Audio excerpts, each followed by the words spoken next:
Hello and welcome to Resisting the Myths of Professionalism, Rooting Out Racism and Misogyny, hosted by the Nonprofit Coach team. I am Elizabeth Finlayson. I'm the CEO and lead coach of the Nonprofit Coach, and our mission is to create a fairer, more equitable, and inclusive world filled with empathy and beauty. And we do this by supporting our nonprofit clients with coaching, strategic planning, fundraising, and all kinds of other things. All right, one thing I'd like to contextualize what these webinars are. These are free, and I created them out of the pandemic when I suddenly realized we were going into the third recession that I will have fundraised through in my career, and that there were a bunch of nonprofits who were not going to know how to go through this and survive it. And I wanted to get information out really quickly. And so just to say, these are general topic overviews, or they're a deep dive into a really specific slice of nonprofit work, but they are not meant to replace like regular coaching or training. So they're just kind of a broader overview. And we have guest speakers today. I'm really excited to have Janet Cobb here as our guest speaker. And so I'm going to turn this over to Janet to introduce herself. Thank you, Elizabeth. And I hate introducing myself, so I'll just say I'm Janet. And I am also a fundraising coach. And I met Elizabeth through another collaboration that we have. I've worked with over 350 nonprofits in my coaching career alone. And prior to that, I spent my life working in and with nonprofits. So today I'm sharing something that didn't come specifically out of a nonprofit experience, but I think it is appropriate for nonprofit leaders to consider. So I hope that what I share today is helpful for you and that it generates some good conversation for everyone. So Janet, I think when we came to do this together, I had seen your TED Talk on professionalism and its relationship that you found between like racism and misogyny. So I really wanted to go to the origin of your perspective on professionalism and really hear about where that came from.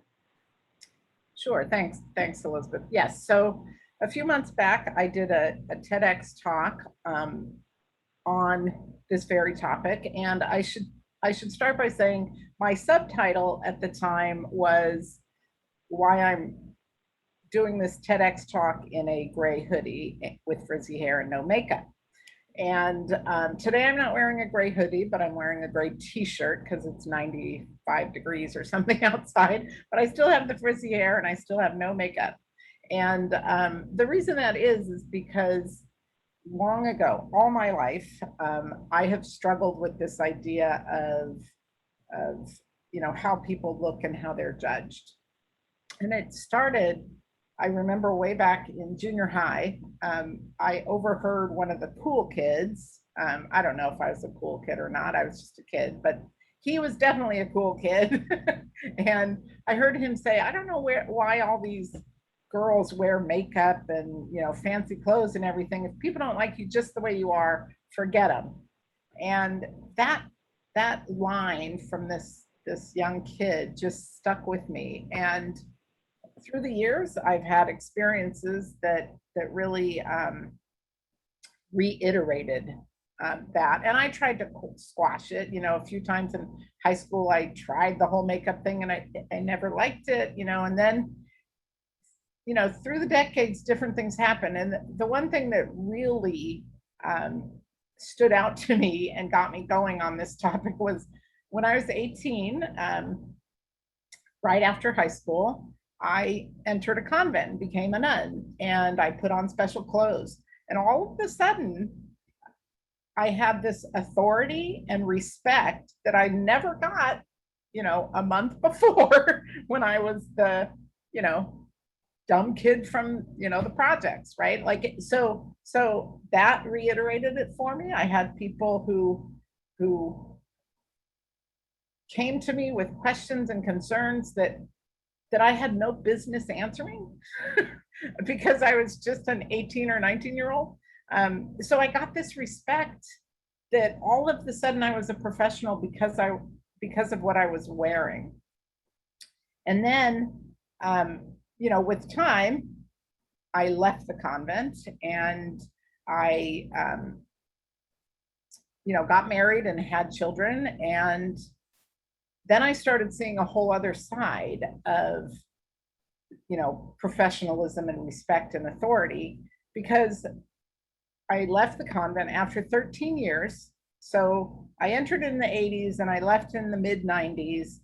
And all of a sudden I had to wear regular clothes again. And I landed in Chicago and I was looking for a job and I was looking to start my life over. And I went to a secondhand store and picked up some clothes and went for an interview at a temporary agency, right? So where they would place me in jobs. And I got off the elevator in I had, a flowered skirt and, some blouse that I had picked up and Birkenstocks or Birkenstock style shoes. I never bought Birkenstocks, but, those sandals. And I get out of the elevator and the looks that I got from the people around me were astonishing. I was like glared at. And one of the first things the woman behind the counter said was, this is a professional environment. You have to wear professional clothes. And I looked around and I realized they were all kind of wearing a habit, right? They were all in, black business suits with nylons and high heels. And I thought, wow, I am so out of place. But then we went ahead and did the tests and, the skills tests so they could tell where to place me. And I aced all of them, right? Like I just, off the charts did the typing test and, the whatever those tests were, clerical work for a placement, a temporary placement. And they never called me. And I know it was because of the clothes I was wearing. And I thought, look, I have 2 bachelor's degrees. I can speak 3 languages. I have run institutional kitchens. I have been an English department chair for a school of 1,000 kids. And you can't give me a clerical job because of the clothes I was wearing. So that sort of reiterated it. And then with, a year or so, went by and I found another job and all of that was fine. But then I got married and I began to see how professionalism, this myth of professionalism impacted my family, because my husband is African American and he would have to go, he still does, go above and beyond to be considered a professional. He has a doctorate degree, and we can be at a conference or, at a restaurant or at the grocery store, and everybody somehow thinks he's the help, right? They think he's the caterer at conferences or restaurants. They think he's the janitor at the hospital that he works at. So, then I started seeing it in my kids, the way they were expected to wear their hair at school, and the way the rules that, applied to white kids didn't apply the same way to the Black kids. And just all of those things, I started to see it's all just racism and misogyny. It's all to keep people in their place, right? Because it doesn't matter what I'm wearing, or if I have tattoos, or if I have frizzy hair, I still bring the same knowledge to the table. I still bring the same effort and personality and, expertise, regardless of what I look like, what I wear, and what I might sound like. And so to me, that's where it really does perpetuate and perpetuate, that's the best word. The myth of professionalism perpetuates misogyny and racism, because if you can't fit into the categories that make you look or sound professional, you are not given the job or given the respect that you deserve. So that's how it all came about and has been reiterated for me.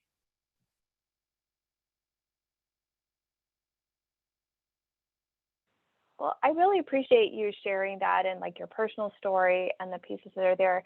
I know before we did this, you sent us a couple of pictures I want to share with our audience. So, yeah. Yeah, that's me at 18 there, and I'm all wise and professional because I have that little outfit on. Yeah, and there's my wonderful family who are never respected for the gifts and talents they bring, unless they go above and beyond what many other people bring to the table. So. I think it was interesting in the TEDx talk you gave as well, when you talked about even the different ways between like the way your two sons are treated because of the way that they dress or their hairstyle choices, that they'll get different levels as well. So it sounded to me, and you can correct me if I'm misinterpreting this, like as we participate in this game of professionalism, that we're kind of taking rungs on the hierarchy. It was like, well, you're wearing this, so you get 2 rungs up, and well, your hair's like that, so you're 2 rungs down. You know, you and I think, made the joke about the curly hair. I know lots of curly haired people who straighten their hair, and I just don't have that kind of patience to do that on a daily basis. But a lot of women have said to me that they don't feel like they are professional if their hair looks curly, which I was like, well, this is just what my family looks like. Yeah. Yeah, at one point, one of my sons he was a national debate champion, and he was a senior in high school at the age of 14. So he had skipped a few grades. He was very academically astute, and so at 14, he was making the national rounds in debate. And at one point, his coach told him that he needed to present more as Colin Powell than Jimi Hendrix. I was livid, right? I was just livid, because what does that have to do with anything, right? It had how his hair looked, how he presented didn't have anything to do with what he was bringing to the table. So yeah. It certainly does, you know, how they wear their hair, you know, how they dress. Like my one son has talked about getting a tattoo, and we have this conversation constantly about how having a tattoo impacts how people perceive you when you're at a job interview, right? And for my children and any other child or person of color, they have this double whammy of not only can they not present how they want to, they have the added, you know, concern of I'm already at a disadvantage. So, you know, it's even more so that I can't be myself in these situations. And, you know, so, and it's the way you talk. I mean, I'm sure everyone has heard the phrase, code switching, you know, the way that you talk in an interview can impact it. You know, it's just, I just always ask myself, what does that have to do with what you bring to the table? And I think nonprofit leaders often are faced with this situation. You know, how will it, you know, be presented?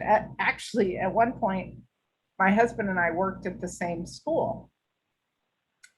And 2 of my children were asked to be in a play that the school was having because they needed little kids. They were small at the time. It was Sound of Music. So they needed little children in Sound of Music. And so the theater director, this was a Catholic school, right? And the theater director was a member of the order that ran the Catholic school. And he asked us, our family, to be on the cover of their magazine because we were such an active part of the school.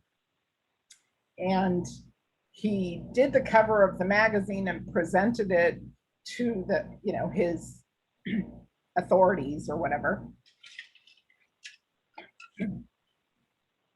and came back and said that they decided not to use us because our family could be offensive to their donors. So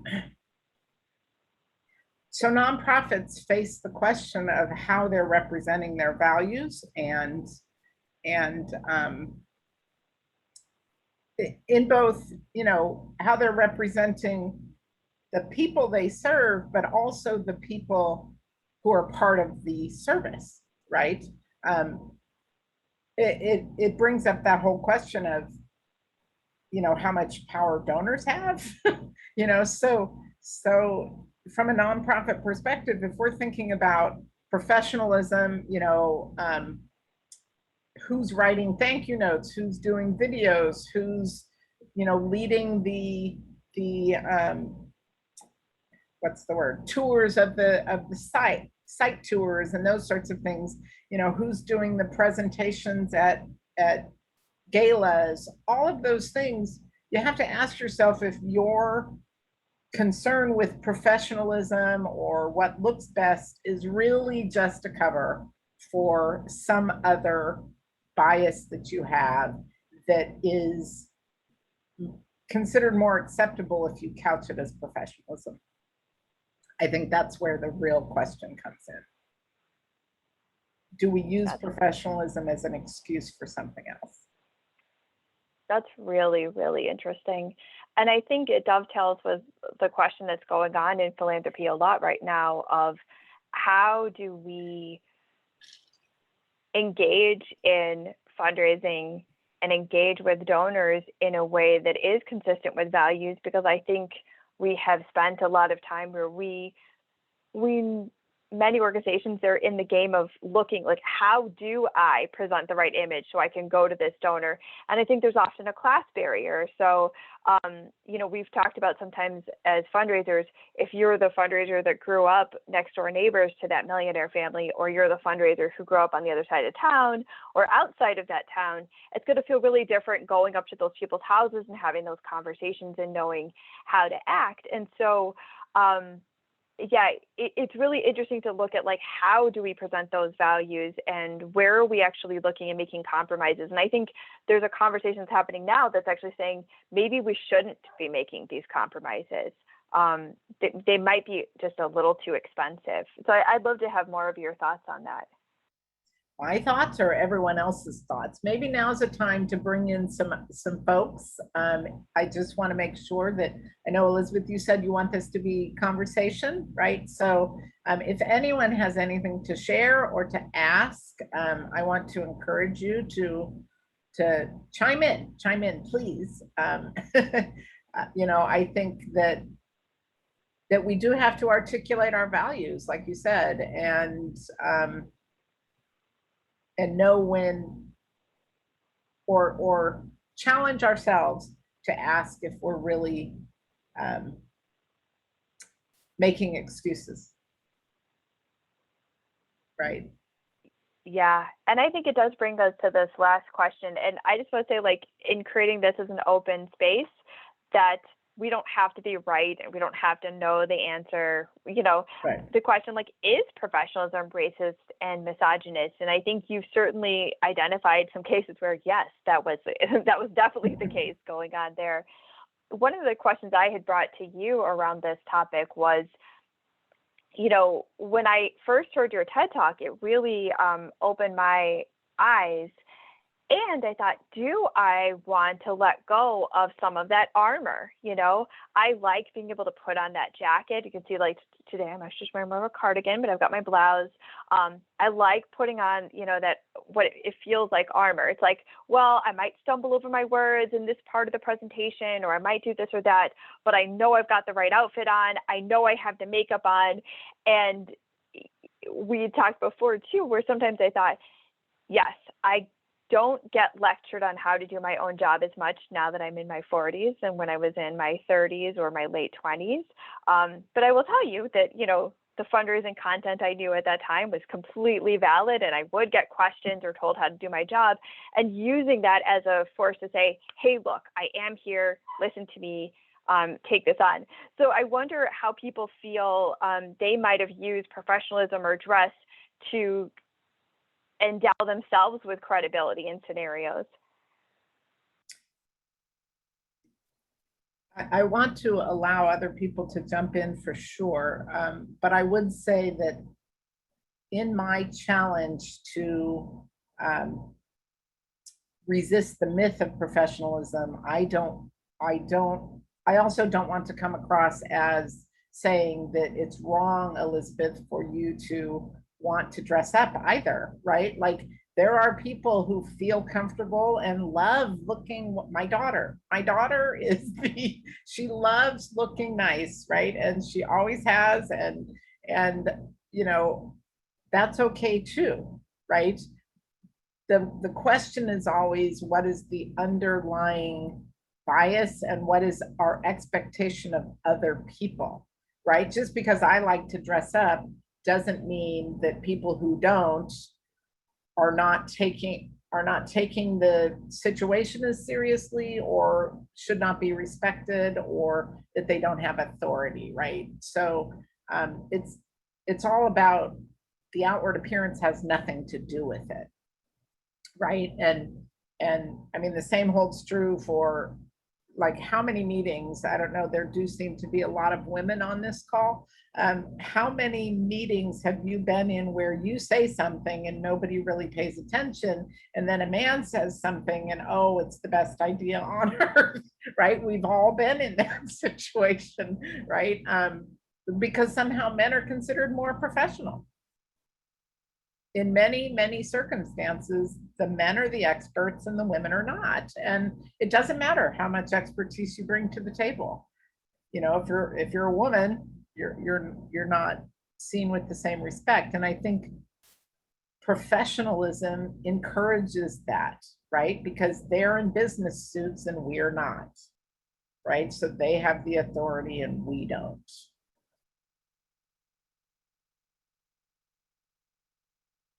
There's something in the chat here, so I'm Yeah. going to read it out. It says, it'll be interesting to see if this idea of professionalism changes after the pandemic. This is a really interesting point, since folks are getting used to wearing what they want when working virtually. That's such a great question. Do you have any thoughts about that, Janet? Yeah, well, I do think that it is going to change because I think people aren't going to put up with the nonsense anymore, right? Like I've been doing my job in pajamas for a year. Why do I have to wear a suit? You know, and not that everyone's going to start wearing pajamas to work. I'm not saying that, but if they do, so that's so what if they do. But I think even over the last, you know, I don't know, 15, 20 years, that idea of casual Friday and even the concept of business casual has broken down some of those, you know, barriers. And, you know, I think even when we see people on TV now, you know, the number of people, men who don't wear a suit and tie, you know, there is a more casual, I think there's a more casual trend, but I think it's not just about clothing, right? Because racism is racism is racism. So they'll find something else to pick on, right? So yeah, we're all wearing jeans and no tie. You know, we have collared shirts, but no tie. So now it's going to be, you know, the hair or, you know, the way you talk, the language you use. You know, well, my son had an experience where the office protocol was that you could work from anywhere, right? Like at his position,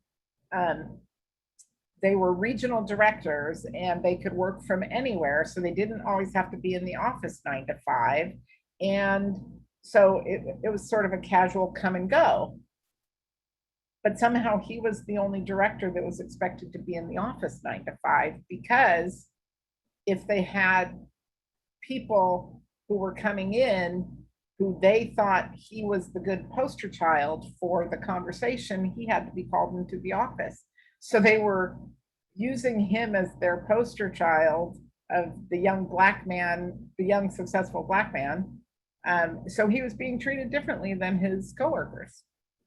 And I was very proud of him when he quit. He resigned. He's like, and it was a very good paying job. And it was a nonprofit. And he said, I'm not going to put up with this. And he resigned and wrote a very candid letter about why, right? So he was dressing the same, he was trying to act the same. He was trying to take advantage of flexible work hours and things like that, and somehow it didn't apply to him, right? So it's not just about dress. What's considered professionalism can be, numerous things. Do you think that as dress codes change, particularly at nonprofits, it will either level the playing field or will reveal things that we say, oh, what was hidden underneath that dress code was actually, some racism. Let's have a conversation as a company. Let's change our policy. Let's figure out what's going on here. Do you think it creates opportunities for change? Only if people are open for change. I mean, I think that some people are just like, okay, and that, they would rather not have the conversation. Right? I mean, we've seen it if you're on social media at all. I mean, you see where people cut the conversation short and call people, angry Black woman, or right when someone tries to simply bring up an issue, right? So, I mean, people don't easily admit their racism, just like people don't easily admit any ism, right? So I would like to see that. I would really like to see nonprofits really challenge themselves and, but it takes a lot to face your racism or your misogyny or your homophobia, or right, like it takes a lot when you're called out on it. And so I hope, but I've had that hope for a long time, and I think a lot of people have hoped it far longer than I have. And look at the state of the country. It's not going to go away easily, as we peel back the onion. Yeah, it's certainly an interesting time to be looking at these, although I do think it is why we're also having more frank conversations like this. It's why we're committed to having at least one of these per quarter, really just looking at this explicitly. One of the things that I have found at nonprofits where people very intentionally have anti-racist principles and beliefs and are working towards what they consider like a fairer and better world. And I will notice that whether we're unintentionally replicating other parts of society, bringing in unintentional prejudice, where I've seen even sometimes some really egregious things happen inside nonprofits. And I'm wondering if part of this is like a lack, well, at the time I could think maybe you could go back and say some lack of knowledge could be there on certain people's parts, or I think there's something where we think because we're working for the greater good and because we served a certain number of people of color or something that we think that we're okay. And I would question that in the nonprofit sector. I would say we have to look a lot harder than that at our own organizations and say, like, where are we perpetuating this? And that's something I would like to see in the sector. Oh, absolutely. I would agree with you. The whole question of, white saviorism and colonialization, and, I mean, it's layer upon layer upon layer of I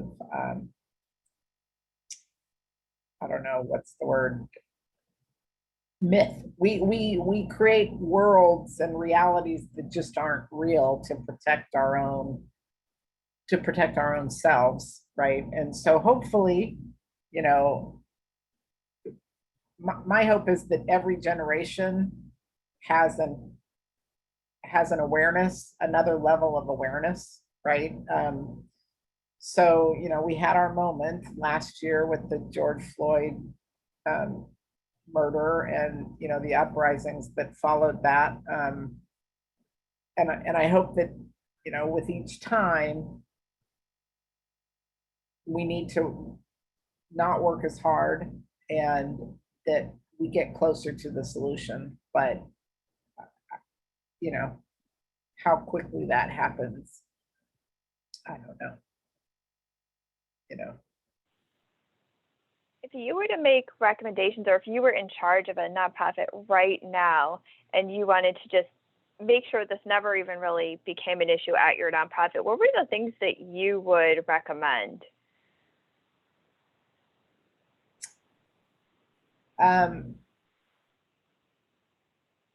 Well, there wouldn't be any kind of dress code.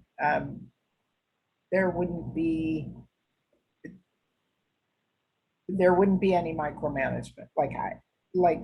I think a lot of things happen through micromanagement because some people get micromanaged more than other people, right? So we give people their job, you know, as long as they know what their job is, let them do it, whether they do it from home or from the beach or from the candy store. I don't care where you do your job, as long as you're doing it.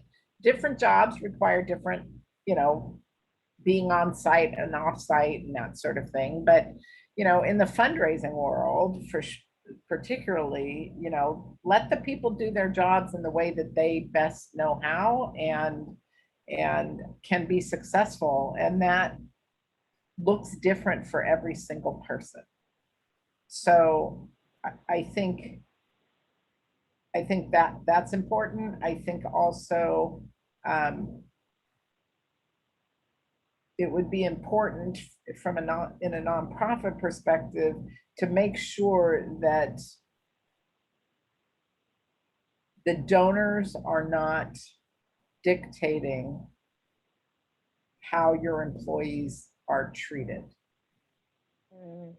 Right? Like if you ever catch yourself thinking, you know, we can't do one thing or another, or I can't hire this person, or I can't have this person in charge because, you know, what would the donors think, or it might not look good, or it might not whatever, you know, stop yourself and undo that. I think that's a great, really concrete piece of advice. Who's on your board is the other piece. That idea of a good cultural fit is also, that goes along with professionalism, right? What does it mean to have a good cultural fit? We often use that as an excuse for our other biases as well. So challenge yourself if you think along those lines. Oh, that person's not a good fit for our board, or that person's not a good fit for this committee, or that person's not a good fit for this job. What does fit mean? Yeah. That's really interesting. Do you ever see people making mistakes when they're trying to go the opposite way?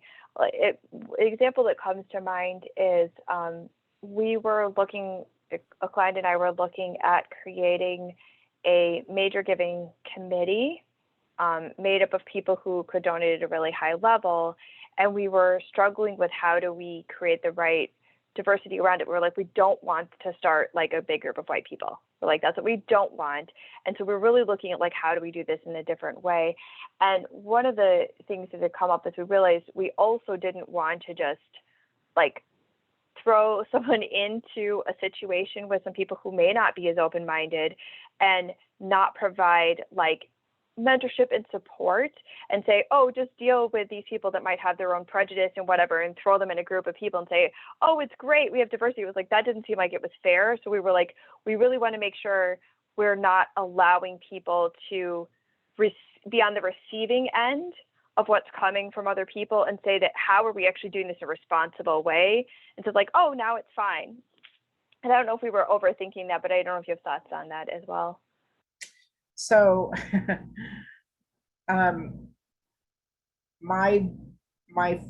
I have two thoughts. One is, why do you need a major gift group?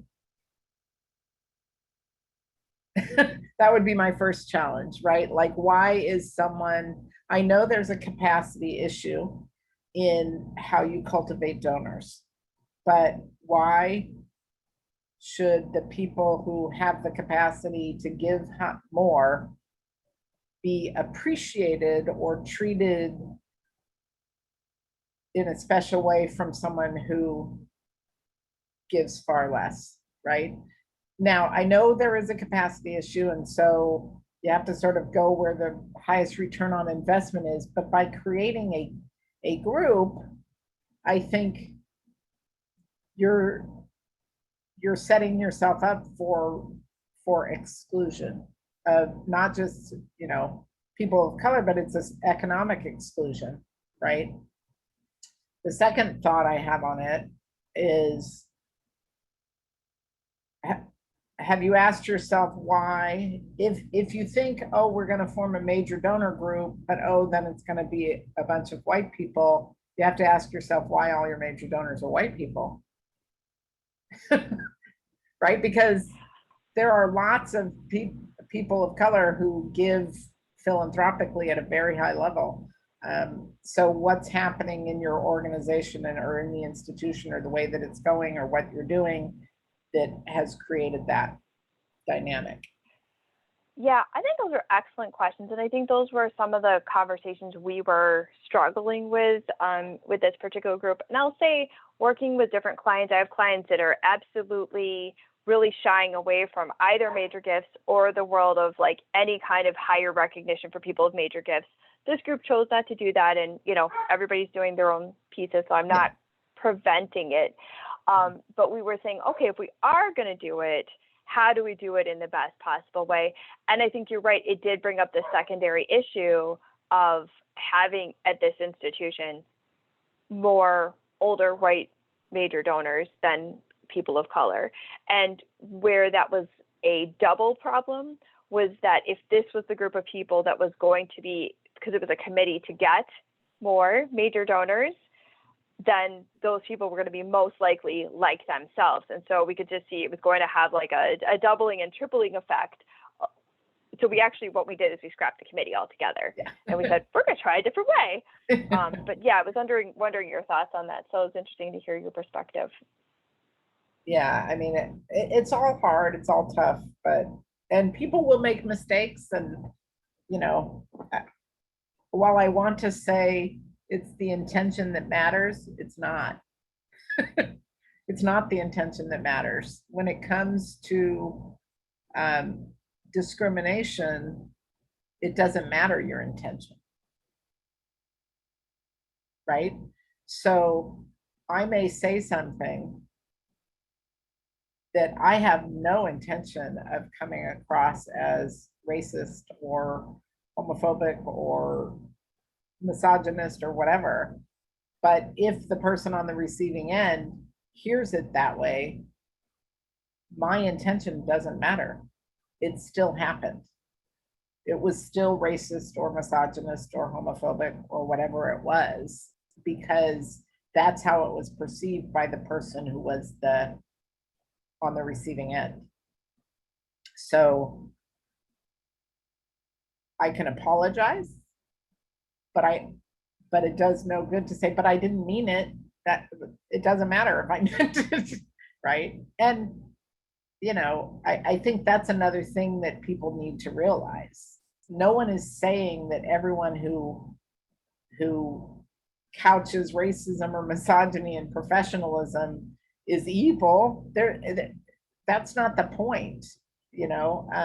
No one's saying you're bad. No one's saying any of that. The point is that it is a reality. So we just accept that reality and then try to make another decision the next time, or change your decision this time, right? Which is the next time. But you know what I mean. I think that's important to remember when you think about these things, right? I mean, I've done it before. I remember telling an employee when I was the president of a Catholic high school that that it's a good thing her tattoos didn't show, because they were higher on her arm than lower on her arm. And that's wrong. It's wrong. But I did it. I said it, but it shouldn't matter where her tattoos are. Doesn't matter. She still did her job. Right. So we all learn as we go along. We all, and I think part of the problem these days is people aren't willing to just listen and accept that something they've said or done is not acceptable by the person on the receiving end. If that makes sense. Yeah, I think that makes a lot of sense. I've been thinking a lot of about trends in this area and parenting, because as you know, I have 2 younger kids. And I think it's interesting as we talk about, like, people talking about being colorblind and I feel like that's how I was raised. It's like everybody's the same, look at them that way. And kind of getting to this point where I realized I think there were good things about that. Like, everyone's a human on the inside, looking at people from that perspective. And then I can see the problems that were there when you talk about kind of making those mistakes. Some of the things I said were just out of just plain ignorance, because I didn't know enough of the context around it. And I wasn't taught that context specifically where I could say, wow, don't say this. It's going to be heard in this particular way because of this history. I was just I'm just saying something like I would say to anybody. It may not cut it. And so that's something that I think has been interesting for me to learn through this whole process as well. Yeah, I mean, how we're raised certainly influences how we think about all kinds of things, right?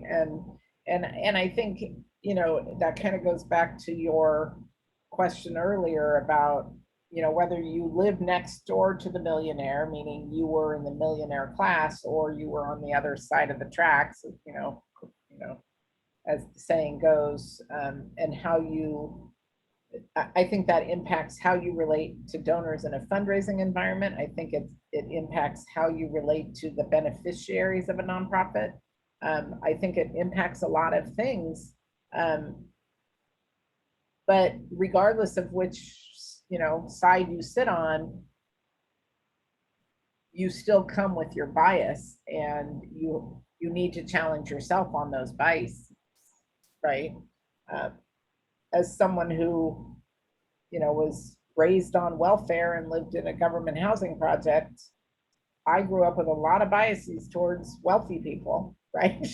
And I took every single one of those biases with me when I went into fundraising, and I had to learn how to deal with them, right? So, I think that just being aware of, that idea of being colorblind, that is not a good thing, right? But you couldn't help it. That's how you were raised, and yeah, it had good things. Everyone's human, but not everyone's the same. And by saying everyone's the same, you're basically treating everybody as if they were white, which also isn't a good thing, right? So it's complicated, it's messy, but we just have to keep trying, I think. I feel like in some ways I've been wondering whether this idea of professionalism, if really it's like a wealthy white game, and people are, by engaging in professionalism, you're saying I'm playing the game or I'm not. And then it's like, okay, well, how much of it do I want to play might influence what I'm wearing. And then depending on, your background, how much can you erase with your clothing? Well, it's with my white skin and if I straighten my hair and all that, then I could probably hide a lot of my background, and I can just show up and, oh, all of a sudden I'm professional. But, so that's kind of one thing I wondered if it's really at the core of it, is that we're trying to shoehorn everybody into a cultural norm, and the people that get the most acceptance are the ones who are playing that game. Absolutely. That's exactly it, right? It's a game, and it's set up by wealthy white men, and we decide as individuals and as a society how much we're going to play the game, right? But we don't have to. We can all decide we're not playing the game at all, and change the norms. And maybe this pandemic, as someone asked earlier, maybe this pandemic is something that's going to change a lot of those norms. Maybe. I don't know. Yeah. We can hope. And I don't know how much, probably as well within race, but I would say over the last 3 generations, I think we've had a lot of norm change. Like if you can look like back at how our great grandparents maybe were expected to dress. And so I wonder if, if there's a continuation, but it's slower than we want it to be. Right. I think some people want it to be faster and some people don't want it to happen at all. Right. So that's the other thing. That's the tug of war that we're going through. So I said to you, Janet, when we started this, is that I wanted you to promote your book. And so we made the slide for you so that you could do that. And I didn't know until this that you had written a previous book as well. So if you could tell us about both of those, would be great. So the previous book is a memoir of my 13 years in the convent, and it's called Surviving Sanctity. And I'll be perfectly frank with the small group of people that are on here. It's not very well edited, but it is, I think, interesting. So it's not particularly well written, but there is some interesting things in it. If you're interested in what a 20-something-year-old went through in 13 years in the convent in the 1980s and 7 years in Asia, take a look, Surviving Sanctity.